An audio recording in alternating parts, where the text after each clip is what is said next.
Sa video na to, tayo ay mag-harvest ng mga napisa nating sisiw. Pagkatapos nyan, bibigyan na rin kagad natin sila ng bakuna.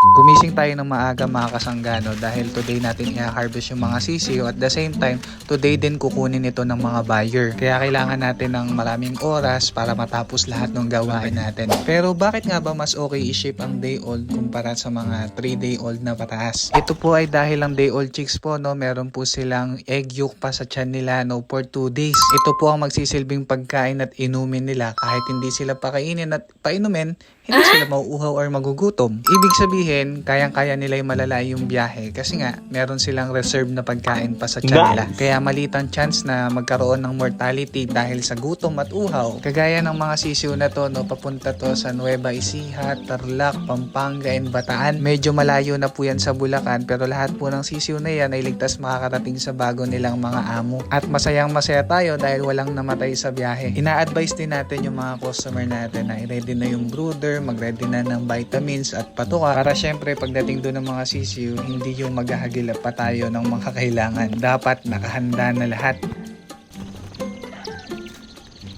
Pagkatapos niyan, ito na lahat ng nakuha natin. Kinapos nga tayo ng lalagyan kaya dun sa tray ko nilagay. Kaya napasugod tayo sa bilihan ng prutas at bumili tayo ng napakaraming fruit crates. Pagkatapos niyan, dinisinfect lang natin yung fruit crates tapos nilagyan natin ng sapin. Magbibigay na rin tayo ng bakuna, no, B1B1 plus IB. Protection laban sa peste or tinatawag nilang Newcastle diseases. Para yung mga sisiw na makukuha ng mga buyer natin hindi bigla-biglang kukunin ni Lord.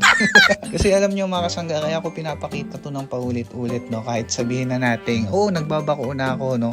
Pero kasi masyadong madaling sabihin na nagbakuna ako Binakunahan ko yan Bakunado yung manok na yan, bakunado yung sisiw na yan.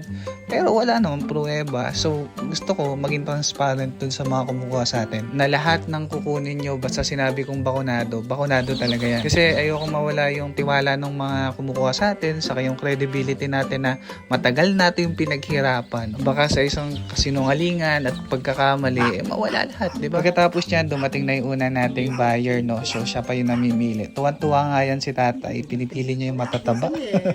Piliin nyo lang po. Then dumating na rin yung pangalawa, dumating na rin yung pangatlo, at yung papunta sa Tarlac.